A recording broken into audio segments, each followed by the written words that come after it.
Welcome, friends, to another episode of the Wild Isle podcast. I have today with me the evil, dark wizard, Nathaniel Cumberledge. Yep, it's me again. Third time's the charm. Hopefully, this is going to be the best episode. This is definitely going to be a fun one. This is going to be a little bit more conversational. There's just been some things I've been thinking about in terms of writing and literature. For those of you who don't know, both Nate and I are authors. And I'm going to chill for a second while I'm bringing up the topic because I have a novel out, Wand Smoke Broken, a weird pseudo-Western fantasy novel featuring a blind drug addict and a hyper psoriasis stricken little girl as they delve into evil magic and become heroes.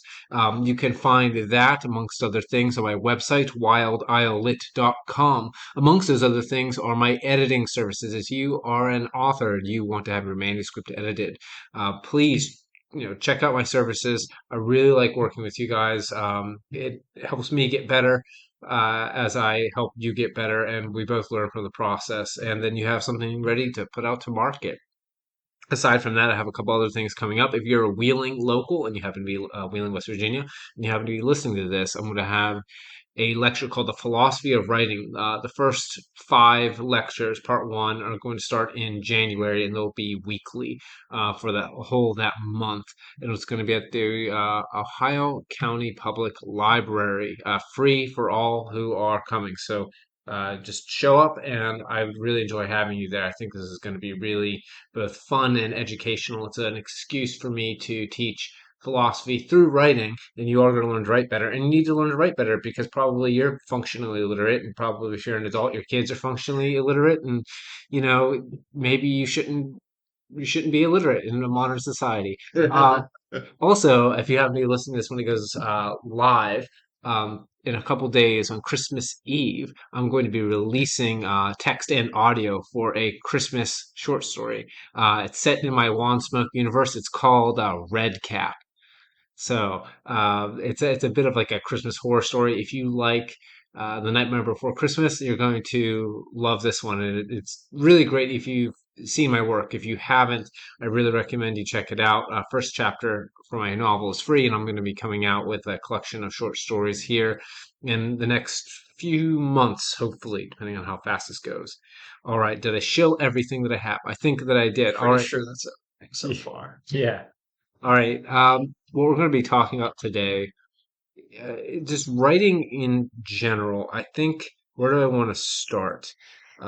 Before we get into the fun stuff, we're going to talk a little bit about like power fantasies, wish fulfillment. But before we get into that, a long time ago, we used to have conversations, Nate, about the differences between genre fiction and literary fiction. I think I want to start there, and then we can kind of play around with a number of topics.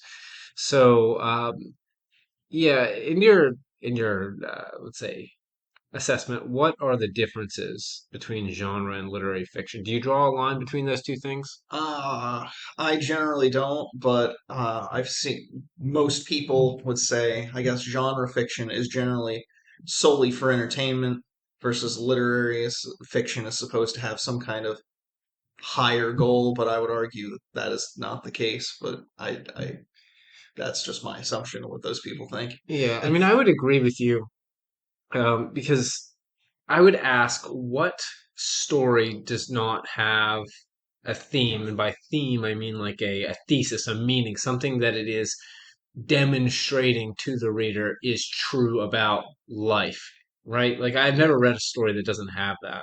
Yeah, I mean, there are certainly stories that are very clumsy and like convey something that isn't true as a theme, but I wouldn't say there's anything that doesn't have a theme.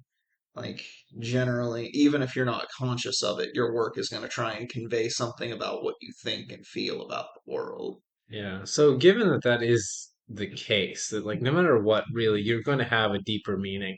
Why is there this distinction? Like, what is it that people are seeing? People like to read books that make them feel smart so that they can brag that they are smart to all of their fellow smart people on like forums and the twitter.com or the academia. So that would be like what literary fiction, then that's like the That other would be my, side. yeah. I mean, not to say that all fiction labeled as literary fiction is bad, but in my mind, it's usually a red flag, to be honest. Yeah, I mean, I definitely see that, saw that quite a lot, particularly when I was in grad school. If you go to grad school for creative writing, it's more and more accepted nowadays, that you'll see, fantasy writers, science fiction writers, people doing things like, I don't know, westerns or romance. Actually, there's a disgusting amount of romance and erotica, uh, to the point where there was I should talk about this. I hope I don't get in any trouble. One of the people I graduated with, she read excerpts from her work, and all she wrote was microfiction of, it's not an exaggeration to say, pornographic erotica. And part of our graduation, it's not really part of the ceremony. It's more like a thing that we each had to do is read about 10 minutes of an excerpt of our work. And so when she got up to read it, and this is in front of an audience of people. So it's not just like your fellow classmates, it's also like family members and like this, a room full of like 100 people or something. And she's reading, um, about like a girl giving a guy, I think it was like giving a guy a hand job, bouncing up and down or something. Like it's anyway. Um, that's a little bit off topic. It was fucking hilarious, is what it was. But yeah, you did see a lot of the literary fiction pushed more strongly, particularly in the things that we were assigned in graduate school, as a means of making literature seem more academic, I think. Yeah. Though what I tell me what you think about this, so I'm not sitting here rambling the whole time. I actually think often literary fiction appeals to people who happen to be lower in trait openness on the Big Five personality scale.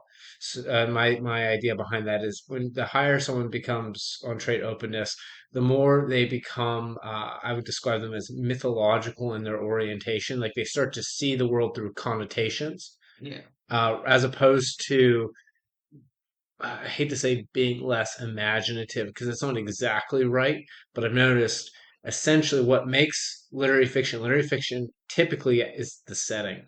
Because we talked about how all stories have a theme. So Yeah. what is it that makes it literary? Well, it's usually set in it whenever it was written, a contemporary setting with no science fiction or supernatural elements, typically. Yeah. I mean, I suppose. But of course, there's stories set in very mundane and modern settings that are also not literary. So, like, things like Jack Carr and Tom Clancy stuff, while set in their contemporary, are very pulp. Like, they're not particularly deep. Well, yeah, they're not particularly deep. They're just exploring contemporary settings and issues through action adventure tales.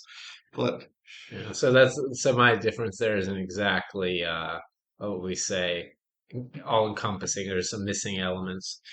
yeah, there's something about I I'm not sure that an author writing something necessarily makes that distinction while he's writing. Like somebody like uh I'm trying to think of a good example. Uh who's the guy who wrote Infinite Jest?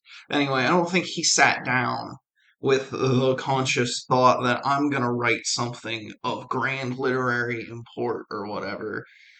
He just wrote something and it happened to be picked up by people who were like of a literary persuasion.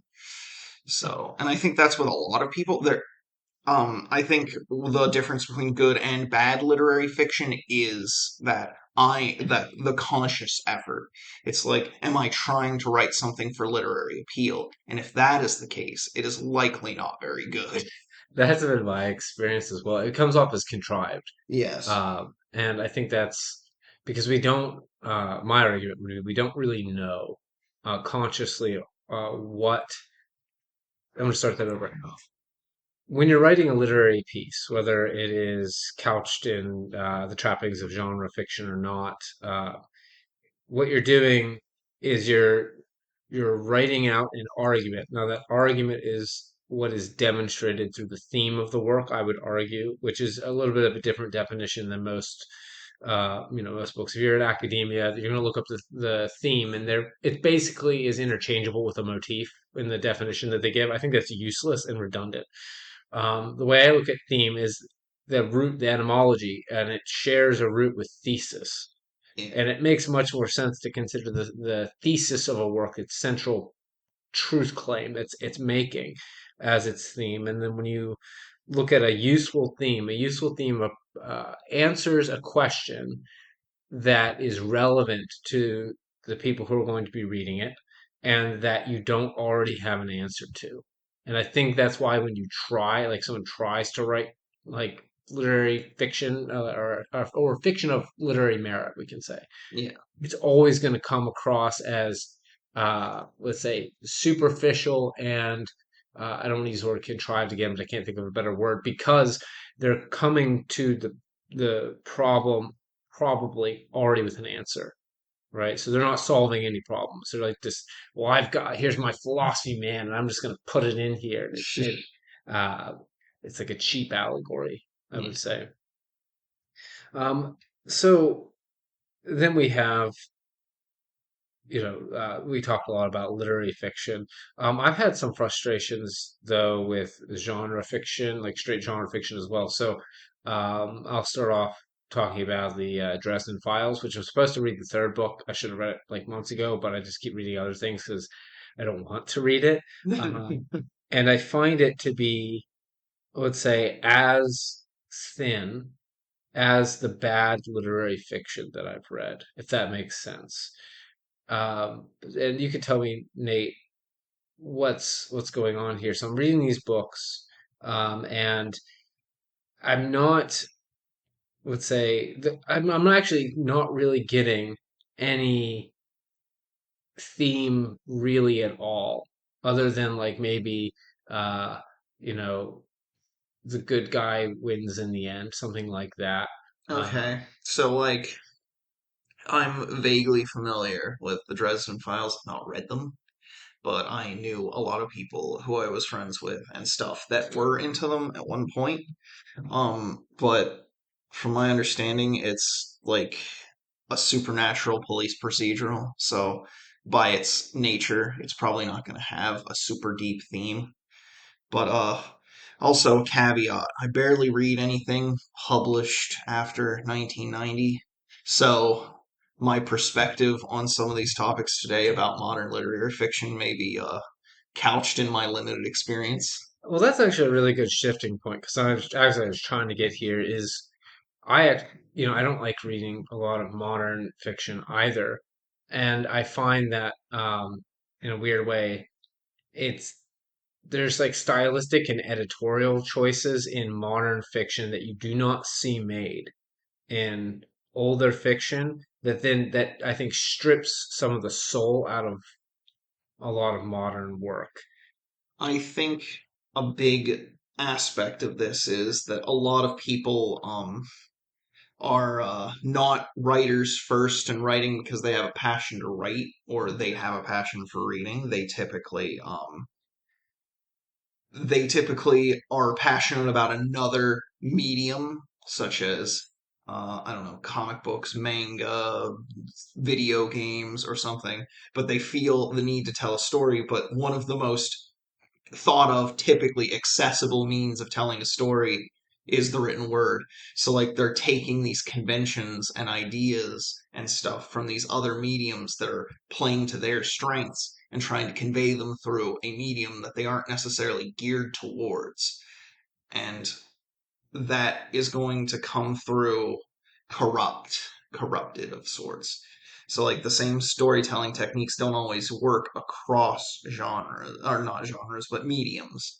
Yeah, so that if I hop back on the Dresden Files, it reminds me of like a detective TV show. Yes. That's exactly what it reminds me of. Down to the formula, or like the formula reminds me of what people talk about when they're talking about a screenplay, right? Yeah. And if I think about it, like, to make a good screenplay is obviously very difficult.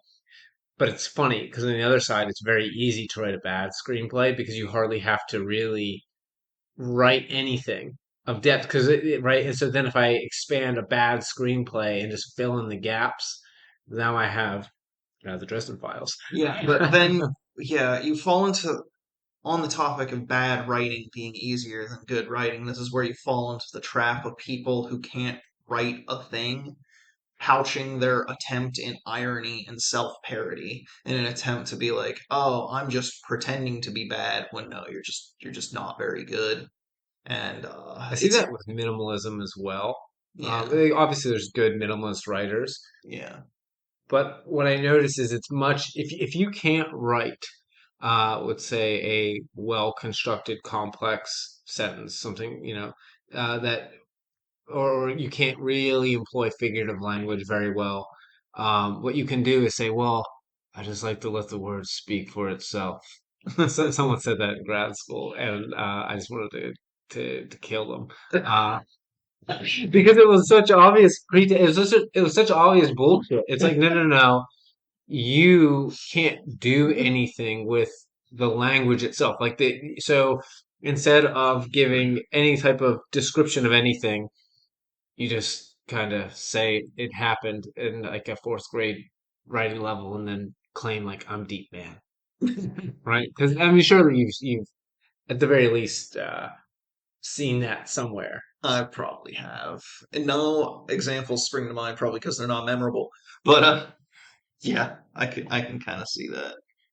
Yeah, that like minimalism, and then another thing I noticed in older work that you don't see because of the hyper awareness of editorial standards. Hmm. Um, there are things that are inefficient, technically speaking, but that when you strip them out, kill the character of the I'm going to sound pretentious for a second, the voice of the author, Yeah. right? Like nothing. My favorite author, Lovecraft, like nothing that he wrote would ever be published today, Oh, not once. absolutely. For more reasons than one. And I'm not even saying that it's always exactly pleasant to read, parts of his work, but at the same time, I'm kind of glad for the errors and for the inefficiencies and for the awkwardness. Because if you take it away, you lose something. Oh, absolutely. A anybody can, like, on the topic, kind of like minimalism, like anybody can deliver a super dry sequence of events, right? It's just you need that flavor of inefficiency. Otherwise, it's not. But this is also why pulp is good, and Yeah, Lovecraft and Robert E. Howard are masterful storytellers because like pulp didn't care. They were just like they were trying to crunch words out. They were trying to move magazines. They didn't have a lot of editorial stuff other than like a dude read it. He's like, oh, this is good. Ship it off, sort of yeah. mentality. You get that.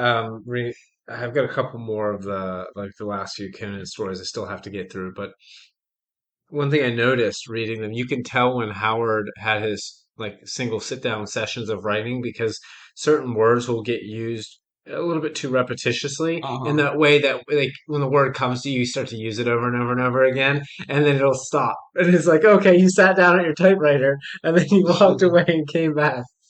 But Anytime he uses a big cat metaphor, oh my God, I don't know how many so times. many big cats. That's not even getting up and sitting down. That's just He moved like a lion. oh no, it's always a panther. It's Yeah. every single time Yeah. with the suppleness and strength of a panther. Yeah. But at the same time, it starts to become like this little defining characteristic. Like, as soon as you see it, you know who wrote it, and it becomes kind of this fun little bit, even though you would say from a modern perspective that it was bad. Yeah. But then, I kind of look at this with a martial arts metaphor, right? So there 100% is a most efficient way to utilize human body mechanics to fight. But the problem is, if everyone does the same thing, then it means that you're never going to surprise anybody, right? So now everyone knows exactly how to fight you. If you're fighting in the 100% most mechanically sound way, you're going to do the same things every single time, which means that you're going to lose fights that you could otherwise win if you did something innovative that let's say, technically is less efficient and is therefore wrong in air quotes. But when you do it, you win. And I think for writing, there's the same exact thing. There's like, well, you shouldn't do this, but the fact that you do it in a way that, let's say, it's not the uniqueness. It's not just that it's different, but it touches on something that otherwise would be missed. Um, yeah, I'm starting to notice that quite a lot, especially depending on, if you, I don't know, Nate, if you had people like edit your work and I don't show anybody my you're work. gonna share it in your work. Still not there yet. You said author in the beginning. No, I'm a hobbyist. I ain't published yet. So I'll You get know, the. I might get there someday. Nathan, for you guys that listen, Nathan's one of those authors who's good but too self-conscious. So you need to just write something and not destroy it. Yeah. But no, I've had people.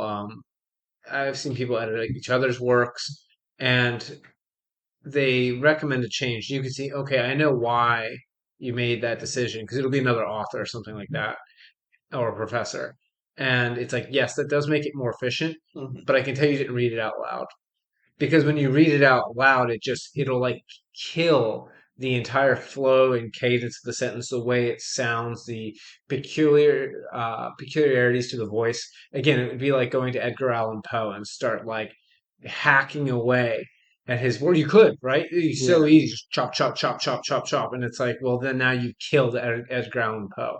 Like you're the murderer who left him dead in that damn attic. Big, big editing and its consequences have been a disaster for fiction writing.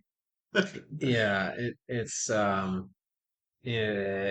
something I have particular qualms with. I would say, yeah, that I didn't think about that before, but it does lend credence to why a lot of modern fiction feels very sterile. Yeah, well, there's also the demand, I think, to because this is always worth thinking about. So interjecting a little bit of philosophy here.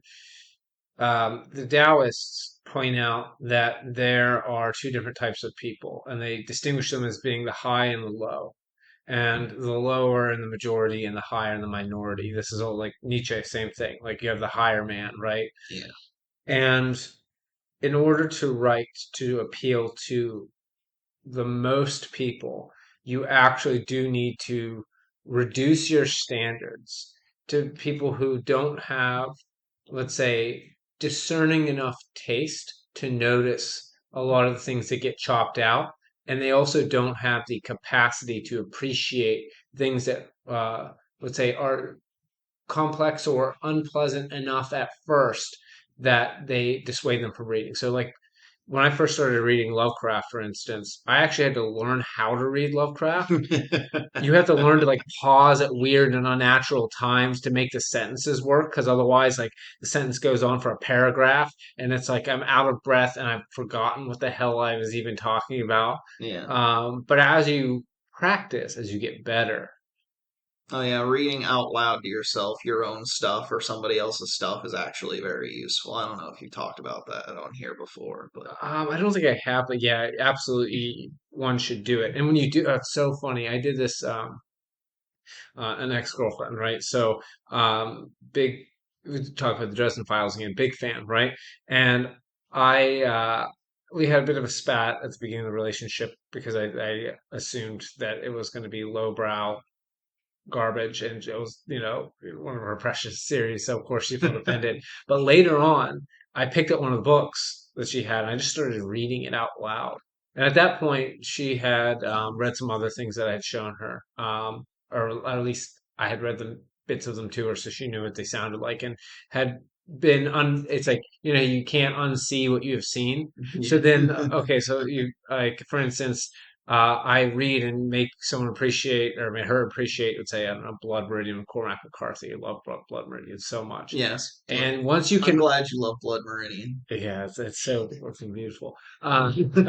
Terrible and evil as it is, but once you understand and can appreciate, let's say, McCarthy, then I go back and read these punchy, I call them typewriter sentences because they all kind of sound like this, and the voice always becomes like this, and every sentence is this because of the way it's constructed. And no matter what you do, once you've heard me read it like this, you read sentences, they read like this. Now, I am Harry Dresden. I'm the good guy. He's the bad guy. Here's my little bit of moralizing. I'm going to tell you everything 3 times. Like, but I'm not kidding, and that's really the effect you can have from reading work out loud. And if you're an author, like, yeah, read your own work out loud and make sure that that isn't I think happening. there are some elements of that that come from like writing as a job. It's like at a certain point, you just write in a very boring way because you're pumping out loads of stories. Like, I don't know much about this guy, but I know he's prolific. So I would assume that he's just trying to write a bunch of stuff in a timely manner. But at the same time, a lot of stuff that I like has been written on a schedule before.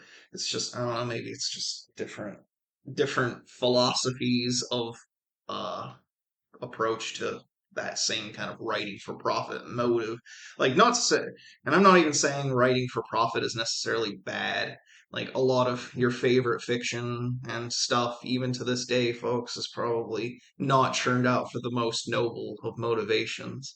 But Yeah. Well, I mean, to me, I'm like freaking evil capitalist and Capistani, right? So like yeah, I don't care what the motivation for the author is. It can be purely profit.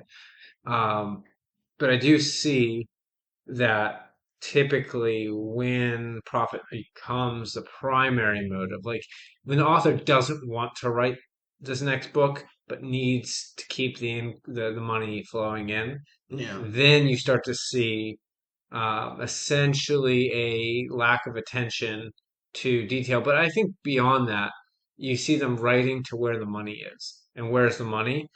In writing lowbrow stuff. That's why you go to a bookstore and most of it is like terribly written romance novels. Like, go look how big the romance section is in any bookstore. It's like yeah, 3 times the size of any other single genre of anything. yeah. That's Um, certainly true. But I don't know. I feel like there was discussion about this with I'm friends, well, mutuals on Twitter with the guy who publishes Kursova magazine, which is a pulp magazine that is still publishing on Amazon. Um, he talks about how the lack of popularity of other genre, like genre fiction in general, is probably more to do with the fact that they have a very publishing tends to have a very sanitized uh, formula that they'd like genre fiction to conform to, and will only publish things that fit certain niches to hit certain target demographics. But the reality is, most people who would read genre fiction aren't interested in those boxes that people typically approach.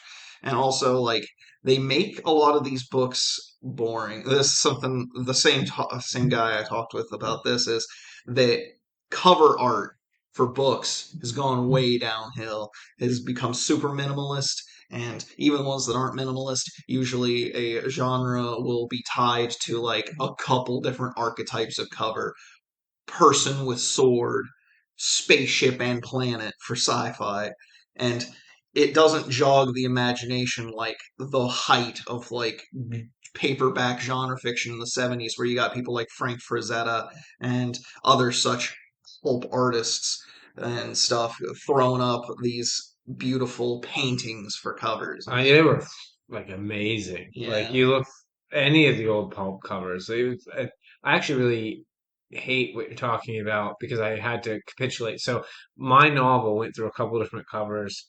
Now I would love to have like a pulp level, cover, but I'm poor, so I can't afford to And there's just commission not a someone. lot of guys who draw like that anymore. No, there aren't. And so eventually I had to capitulate to the standard, and it's because it's a fantasy novel. You have to have here are the characters. They're like in some generic pose with a kind of, whatever background. And that's what you have to ask for because that's what's going to, let's say, meet the expectations so that enough people will bother picking it up, right? Not even opening it, right? But just like look at it because otherwise it's just eyes just fly right over top of it, which is a real terrible shame. Yeah, like It's one of the only modern series I read have a decent approach to their covers. They're still kind of like vaguely generic, but they have their own style because they get the same guys to do their covers all the time. And that's I think Galaxy's Edge is the name of the series. They do like Star Warsian space paramilitary stuff about like some kind of galactic foreign legion of dudes, but it's pretty good. But yeah, their covers are pretty decent. They've got the same style pretty consistently. yeah. Well, aside from covers, because I want to transition from like traditional publishing conversation into indie publishing, but before we do, I think a good segue is to talk about pacing and expectations of pacing. And this fits well with genre versus literary as well, though I think it actually crosses that boundary. So I want to talk a little bit about some contradictory comments that I've gotten from basically all of my work. If you're hearing that in the background, That's a there's, cat. yes, a cat using the litter box. We're recording in Nate's kitchen right now, and there are two cats. So, Causing chaos. They yes. they would never bother me any other time than when I'm trying to do No, something like but this. pacing. So I've heard people say that my stories are slow paced. I've heard people say that they're very fast paced and easy to read, and I've heard people say that they're slow and then like they pick up an and or fast, and it's like the same works. Like Yeah. people get all three reports, and I don't know what is your experience with people's tolerance for let's say necessary expositive elements or for world building elements or character development, things like those versus like, you know, I hate to use the cinematography term, but plot beats moving the story forward.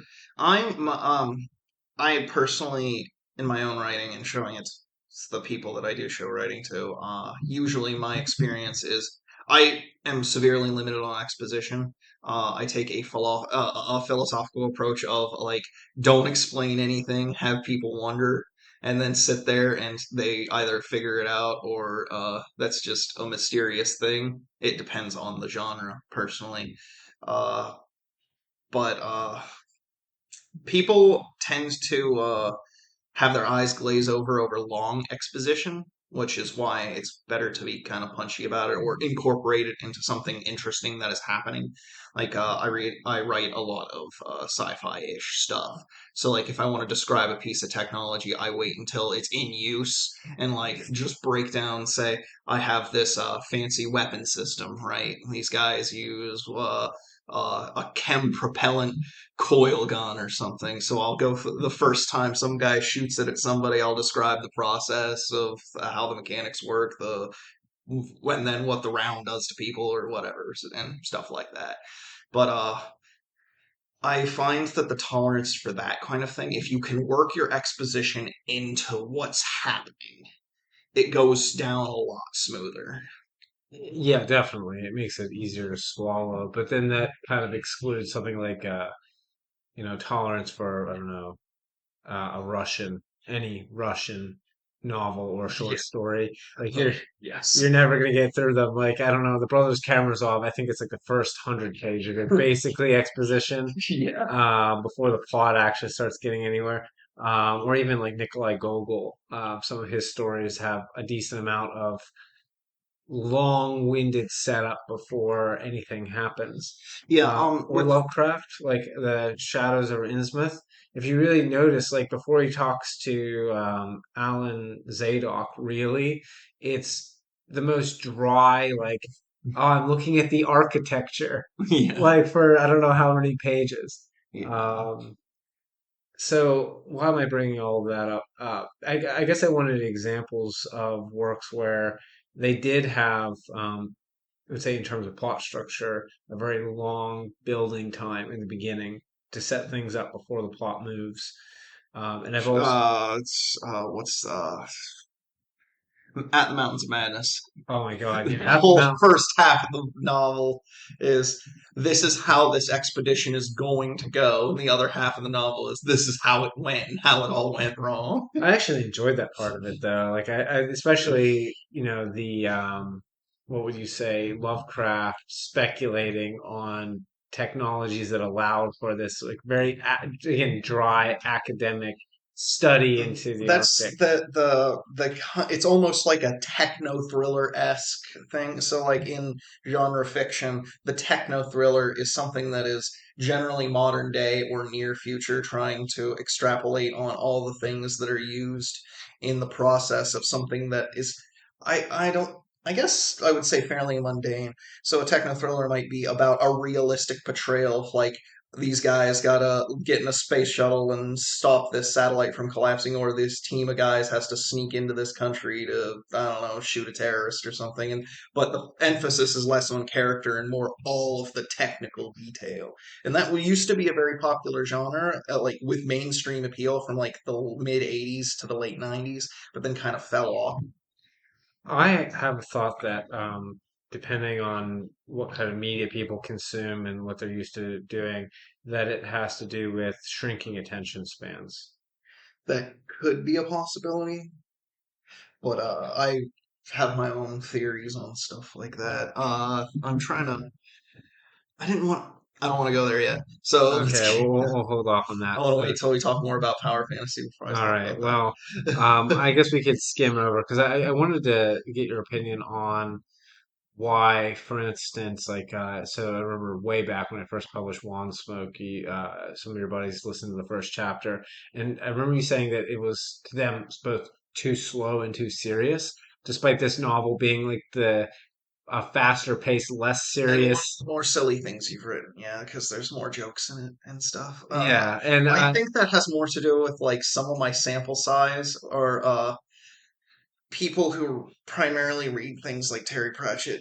Anyway, okay, like Terry Pratchett. Are you familiar with Discworld at all? I'm familiar with. I haven't read it at all, so Okay. I don't know what the prose is Discworld is a like. big hit with a lot of people I talk to. They tend to be really into comedic fantasy. Okay, I can see why that would immediately, Yeah. yeah, because I have this kind of slow, dark, almost literary level build where I'm trying to kind of being a little You're bit. set, but your characters are still kind of zany.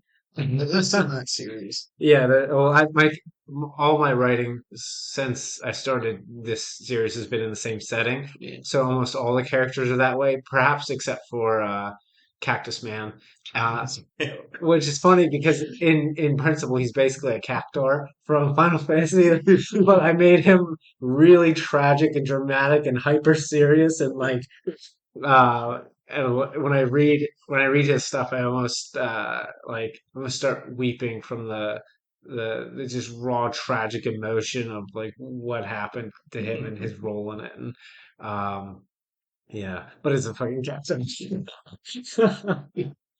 But because sometimes it's fun to mix tragic and comedic elements. But No, well, absolutely. but yeah, but I had to those people, I thought my stuff was slow, but recently, particularly I've noticed women seem to think it's fast paced, and that might be a difference between men and women's. It would probably have a different. I think it's mainly a difference in media diet. So, like, if a woman is prone to read things that are more character focused, as they tend to do, they like the character interactions. You could see this in the things that women tend to write, like coffee shop AU fan fiction. Wait, AU? Yeah, alternate coffee Mm, shop AU. okay. Yeah. So, in which like the characters are all just hanging out in a coffee shop and it's fun. It's all the character stuff and they're doing all the fun stuff. Women love that shit. Anyway, Well, that explains the fact that the slice of life genre for if you guys don't know, I'm like a terrible weeb. I try really hard to I don't try that hard to hide it, but I try somewhat to make it not obvious. But when I was in I think middle school is when I there's an anime I liked. It was Azumanga Daioh. But like yeah, laugh, please laugh. I'll be in it. Tiffany will appreciate that you like Cosmo. I actually I'll still link like this it to to her. this day. It was good, but that whole genre is almost always written by women. like that in terms of the mangaka. And so that makes perfect sense because that's all it is here are characters interacting with each other. There's not really a plot.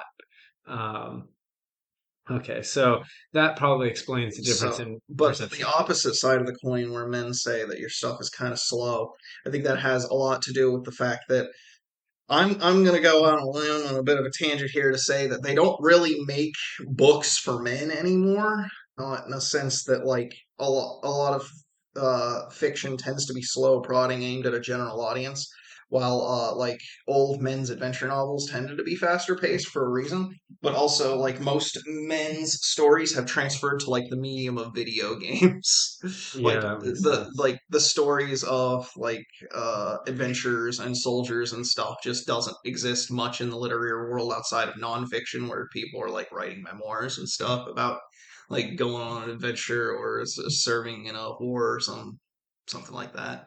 That But that does make sense.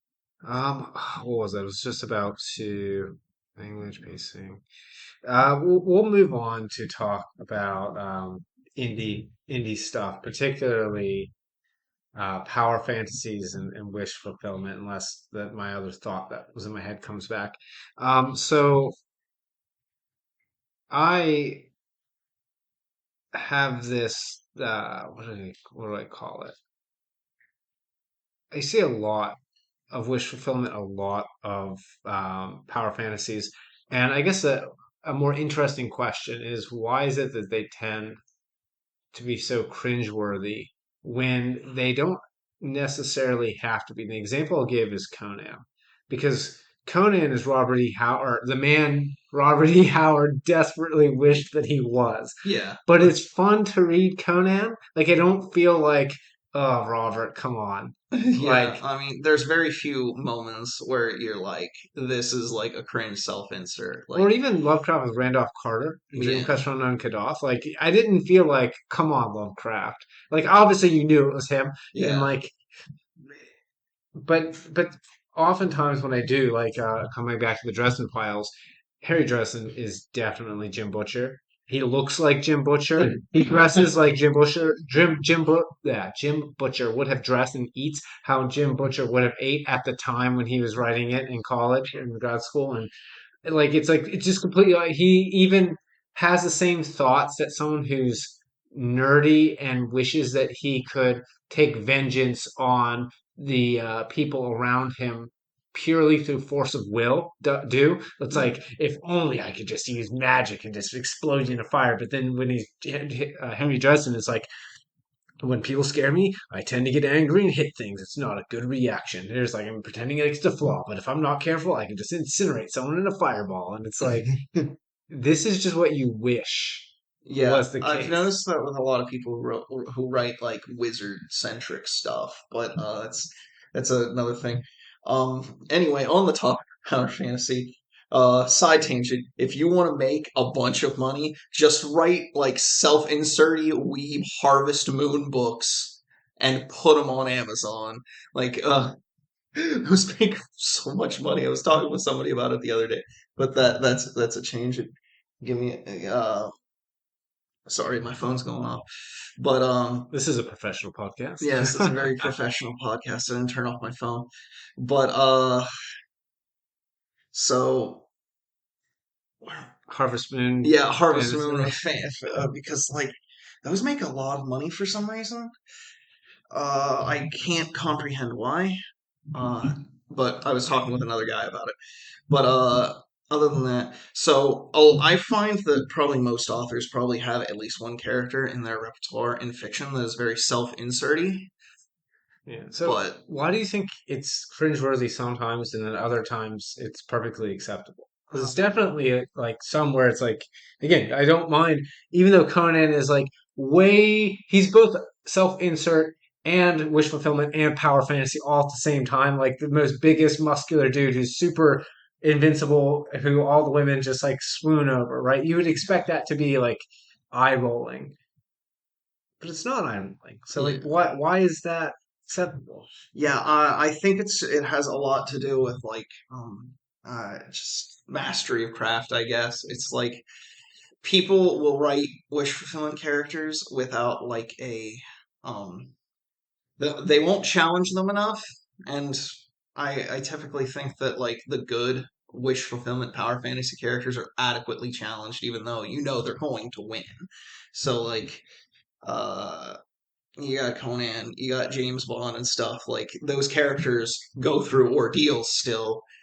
So like there's a difference between power fantasy and what I'll call competence myth. It's like everybody so like a character in fiction who is typically thought of as a wish fulfillment character but is actually good tends to just be uber competent rather than like the bad ones, the universe bends around them to accommodate their will. So Yeah, I can see. I think you see this a lot in isekai anime and the stuff inspired by that in like indie fiction because due to the nature of what I discussed earlier, people who like other mediums wanting to create things like the thing they like, but instead like they just write. Yeah, a great way to compare that. So again, an ex-girlfriend story. I had shown her Dot Hack Sign, which is an isekai anime, Mhm. but it is an early one, and the themes are entirely reversed from, let's say, what I tried to show her, which I hadn't seen before, so it was like new for both of us, which we only got I think 3 episodes in, and she said I can't do it anymore, which is Sword Art Online. Yeah. Uh, Speaking, so Sword Art Online is infamously bad about like being a power fantasy, but there's a parody series on YouTube that redoes the series. It's one of those old abridged series Oh style man, things, but that people have argued that it's actually like a better written show than the well, original that's hard to do, due man. to it exploring like parodying the tropes. Yeah. So And I guess that's really that changes the idea of a self-insert, right? So I can imagine, and actually this is true for a lot of well-written anime where like the director was, I don't know, depressed and working through shit, and then just basically makes a bunch of characters that are really just little aspects of himself being depressed, Evangelion, yeah, uh, right? And then like how do you get through the depression? Like what symbolism comes up? But I do want to differ to compare Dot Hack Sign and Sword Art Online because I think it would be a good comparison for a lot of beginning and indie writers who are very unlikely or it's unlikely they're going to listen to this, but it would be useful for them to know. So Dot Hack Sign, the plot is that Tsukasa is the protagonist and he's trapped in the game world, right? Okay, that's the isekai thing. But the thing is, uh, Tsukasa doesn't want to be in the game world, isn't particularly, this is not a power fantasy in this case, and was only playing the game to begin with as a form of escapism to escape real world trauma. That the whole show is about Tsukasa getting over so that he can go back to the there's some controversial shit here we can talk about nothing to do with writing but we should. So Tsukasa is actually in real life a girl and chooses to become a boy in order to dissociate herself from her traumatic real oh life, no, just in the same way that Subaru uh, separates herself from the fact that she's like disabled in a wheelchair by going in and playing a game where she had, you'd say, can pretend that she's not limited by real world limitations anymore. Um, so that in and of itself is yeah, a thing worth. But comparing it to Sword Art Online, where they go into the game in order to like feel competent, and even though they're technically like, trying to escape, it's only because of some plot contrivance where they think they're going to die if they don't. yeah, Whereas, like, in order to grow as human beings, like the whole point is like you're trapped in here because there's something wrong with you, yeah, right? It's entirely different. And I think that that approach to a self-insert is one I've even used in my own work, which is, um, well, sort of you make a character that goes through a trial that you yourself want to overcome, and you see how that character might overcome that trial, and then you try to emulate it in your real life, which obviously that last part doesn't go in your fiction. yeah, But that's I think that does make a good, what's the right word? Um, it makes a good self insert. I don't know that that exactly makes a good power fantasy, uh, or perhaps a power fantasy is by nature bad, and like it's whether the competence myth is like the proper manifestation of that. I don't know. Yeah, I am not an expert enough to know. I just know that the good examples of this are few and far between, but the ones that are good tend to be long-lasting, popular fixtures or franchises or something that gets, reused a lot. While things that don't do this very well are forgotten dustbins products. But Yeah, well, with if actually with one exception. So something that isn't a very good power fantasy, but ends up being really popular for some reason is the Gore series, which we talked a little bit about before the podcast. you mentioned it to me, so tell me So all about it, because I know so nothing. like Gore is a pulp science fiction sword and planet sort of thing. So if you're familiar with John Carter of Mars, which probably not a lot of people are, so like it's the idea of sword and planet is like what if fantasy fiction, but it's set on a different planet. So so in the original story that like kind of coined this idea, it's like you take a person from our world and he ends up somehow on Mars and he has to get involved in these alien cultures and go on adventures, but he's also this heroic adventurous cavalry western cavalryman and stuff, but he's also a swashbuckler and it's all good fun. You should probably read it. It's a good story anyway, but we're talking about Gore instead, which is like John Carter but also a fetish novel. So it's like these aliens have this other planet that's like a zoo for humans, where they try to maintain humanity in its most natural state. But that ends up being like primarily a vehicle for the art, the writers' fetishes. So like women are uber submissive to the point of parody, and like the entire planet is like a BDSM planet. You see this with some modern power fantasy works where they're trying to be based. And like it's cool to be based, but it's not cool when it's obvious that what you're doing is having a caricature of like you might imagine like the archetypal effeminate woman like all the women in Conan. Like I always go back to Conan, and they are like probably really the people in Conan are what people were like in prehistory. I can guarantee, like that's what it seems like. Everyone's really emotional, Yes. um, and very much like whatever they are, they're very much whatever that is. So if like you're a young woman, you're like hypersexualized, hyper jealous, hyper like expressive, and if you're a man, it's like hyper aggressive. Are Um, you familiar with bicameral mind theory? Say that again. Bicameral mind theory. Bicameral mind theory. No, I know nothing. Okay, Tell me. it's vaguely pseudoscientific, but there was an old theory that this dude was reading the Iliad, right? And he noticed that there wasn't a lot of introspection in the Iliad. People just were very emotional, passionate, and did things under the influence of like gods and spirits. So he theorized that like by that point the human brain had not yet developed what we know of as introspection, or was only starting to. So the chambers of their mind communicated in the way that is portrayed in mythology. People had this voice in their head that was telling them things, and they thought it was the gods, and they were just acting irrationally the whole time, except sometimes the gods told them to stop doing dumb shit.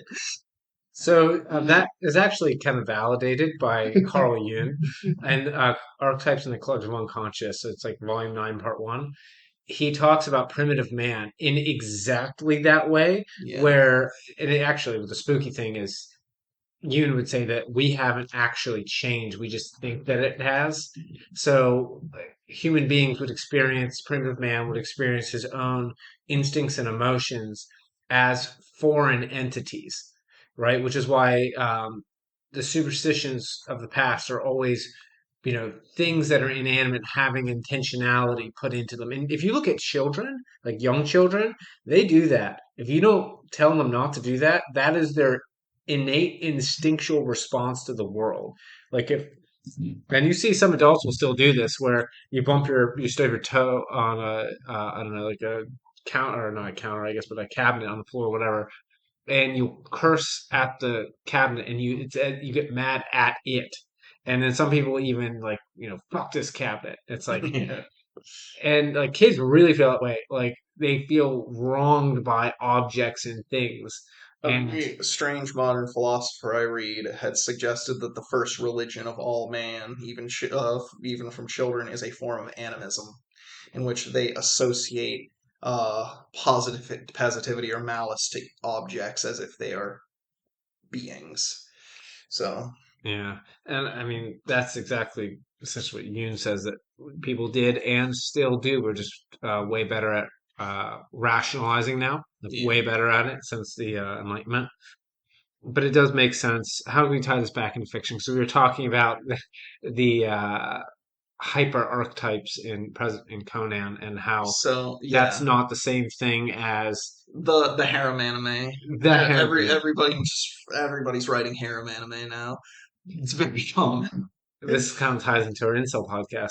If you haven't watched that one, it's super popular compared, well, relative to all my podcasts, but it was a really decent one on This one Apple. might be popular too. Who Let's see what I knows? can do. But yeah, there is a tendency to want to do that, and they let's take a dive into harem anime, right? So Okay, so modern man is.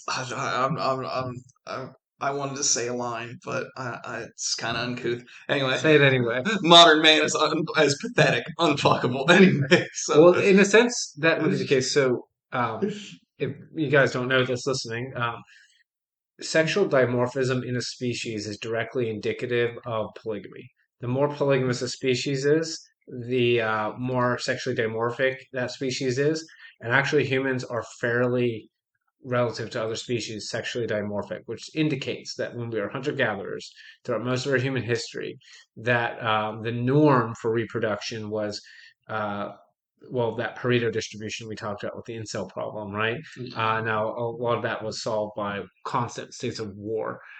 yeah, if there were barely any men left because you were all fighting and conquering and stealing things, then these problems didn't arise. Which is But funny in the because, 21st century, yeah, I think we actually have this instinct that just goes unfulfilled and unacknowledged, that mhm, like that is, let's say, that had been the state of nature of almost everyone's ancestors for most of their evolutionary history.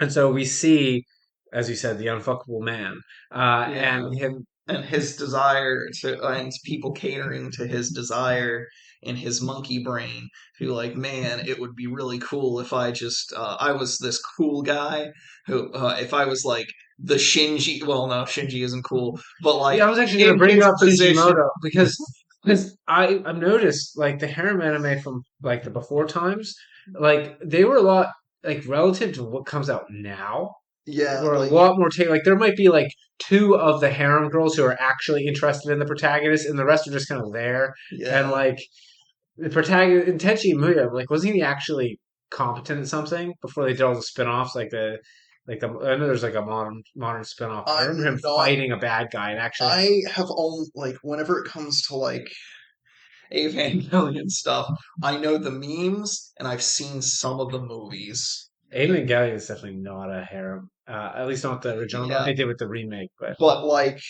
it's a good example of like a story about, so there's a man at the center, he's got all these girls around him and he's going on adventures and stuff specifically, and like I don't consume a lot of weeb stuff, but weeb stuff is part of like the young collective unconscious of the modern western man, so I have no choice but to engage with it on some capacity. yeah, you kind So, of have to. like It's it's infected a lot of indie writing. It's just our own culture has become so bad at like having something for our men to read or watch at this point. And like there are a few exceptions, but I'm saying as a general rule, I get why people utterly reject Western in favor of Eastern culture. But my solution is I return to pulps and garbage like that. yeah. If you go backward in time, there's plenty of stuff. Yeah. Like I went back and read Huckleberry Finn and Tom Sawyer. Those are like, Tom Sawyer is more. I think more of a kids novel, directed kids novel, but Huckleberry Finn, even as an adult, is hilarious. It's got a lot of depth to it. Um, but yeah, when we're engaging with these, let's say these fantasies, I guess this is kind of more on the wish fulfillment end, where it's very clear that someone is doing this. Do you think, to get back into the psychology of it, do you think that these writers are aware? I think they are.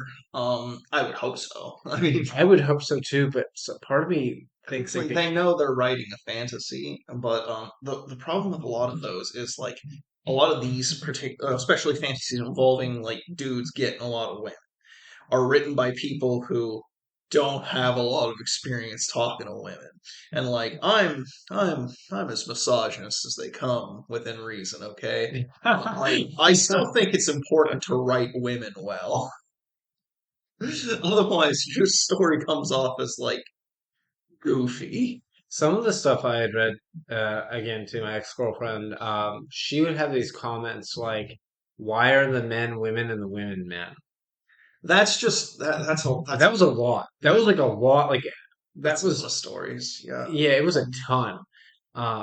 Almost none of them had the men actually doing anything masculine, but they had like the men were really passive, and then the female characters were essentially they weren't necessarily like the girl boss stereotype that we hear a lot about now, but they were like the assertive uh, feminist women, Yeah. right? Like modern feminism has this kind of overcorrection, right? Where like they want to have men and women seen as equals, so they make everybody just the inverse of what they were, and it comes off as very unnatural. Barely anybody likes it, but it's constantly fed to us until there's nothing else to consume. Yeah, this is particularly true with, and we can use this as a segue to the segue to the pornographic nature of a lot of let's say indie work because Yes. there's no gatekeeper. I didn't know how bad of a problem this was. Like I knew it was there, and like I mentioned it in grad school, so obviously it was in my face a little bit. But it's actually, according to other people who actually interact with other people and don't just cloister themselves isolated away like a mad hermit. So like this stuff's really started to come to fruition in mainstream like fiction around the 70s and 80s.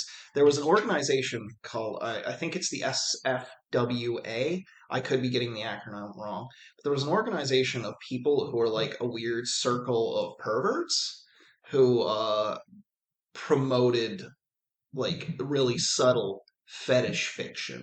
And like of course to some degree it's natural to want to include things that appeal to your brain in your fiction, especially if you're just like writing as a hobby. But the way they went about it was kind of I could probably do a whole segment of a show or something on these guys because a lot of them ended up being really awful people. Some of them even went to jail. So Yeah, we'll have to save that one because I think yeah. we're short on time. But I wanted to mention the let's say the the attributing male sexuality to female characters in particular has been something that is hyper prevalent, Yeah. right? Like it's I think that I that could be a whole episode thing too. The it's kind of psyop on women in society, but so is your explanation of psyop as the trend that what I is the think psyop? there's a psyop in society to make women think they want stuff like that, but and then it bleeds into fiction. It's not it's a chicken or the egg kind of thing. Well, my question is like, do the men writing this believe that that is the way that it actually No. is?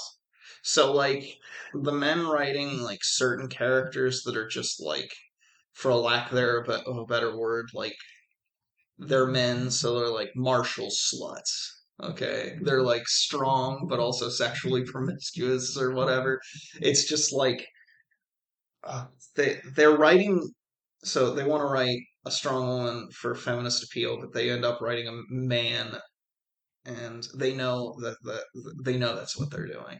because they're like they're writing the same story they would have wrote otherwise, but they're flipping the genders, sort of thing. Mm, there's that. I've also seen an attempt to not be woke, to do the same thing, but then to leave the sexuality, like again, the male sexuality. So you have a character that's supposed to be like, I'm a traditional female, except that like I'm, would say, not sexually reserved at all. Yeah, Like I see that a lot, like yeah, in a that's weird way. Even when there's a word for that, and like man, I keep falling. We somehow every time I'm on here, we keep talking about women. Anyway, I think it has but probably due to the times, to be frank. it's sign of the times. Anyway, so like there's I forget the name of it, but there's this psychological condition where the male desire for the virginal slut, right? The desire to have this woman who is like sexually adept and all that stuff and carnivorous in their appetites, but are ultimately only for you and have not been soiled by the touch of other men, And sort of if you want to thing. do this right, I think, because that was just an example and it shows my weaviness, but Princess Mononoke is the right example of that. And the right example is you get all those things except that like she's going to deem you as being unworthy and also be like kind of extremely hard to get, and you have to be as devoted and like self-sacrificing and brave as the prince. And In general, like yeah, okay, so in stories where you're writing trad women, that's definitely important. You have to play them up as hard to get. High but yeah, otherwise it comes off as artificial and unnatural, and you're writing the literary equivalent of those cornfield pictures on Twitter and Instagram, and that's not good. all right, so it looks like we're running out of time. Nate, is there anything, we kind of ran all over the place? So we talked about, Yeah, I should have prepared for this better. no, no, it's fine. You know, it's someone I'm sure will enjoy just listening to us ramble forever about writing.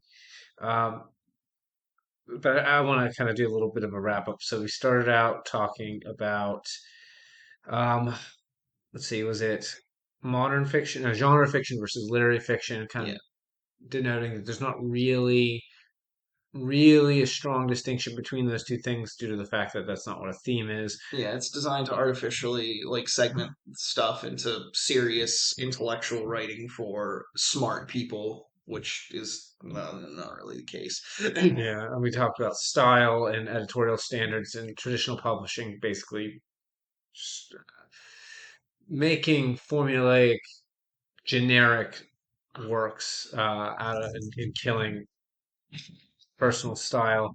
We moved that over to we talked about pacing a little bit and what people can tolerate. Um, then we moved into indie, talked about wish fulfillment, and then Talked a lot about it.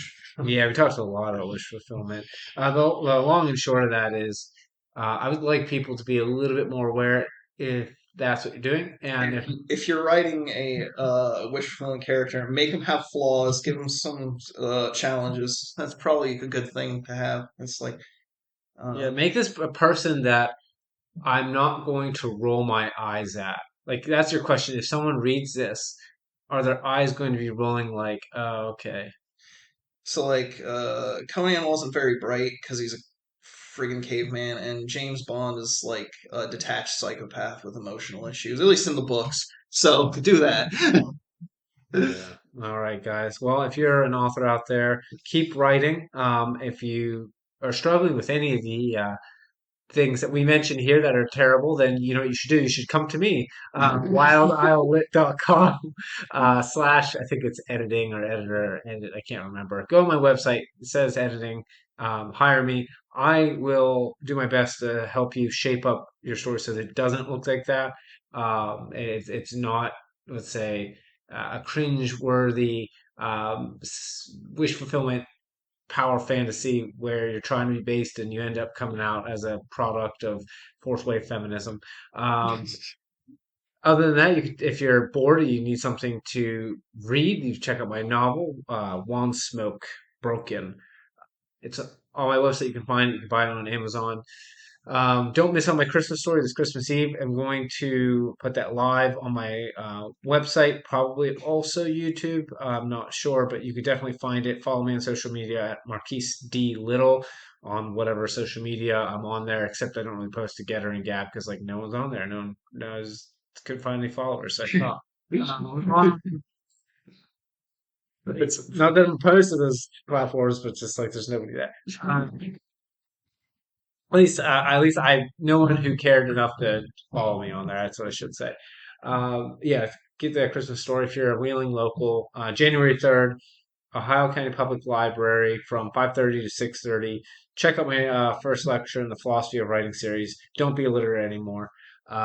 Be literate. Be capable of thinking. Don't be a drone. Don't be a mook. Uh, I've been posting about manners and mookery this week. That's what I have scheduled. So you'll know what I'm talking about. If you follow me on my social media, you can see all my little aphorisms or on my website. Okay, I've been chilling for like 5 minutes. Thank you guys for listening. This has been really rambly. I hope you guys enjoy it, and see you next time.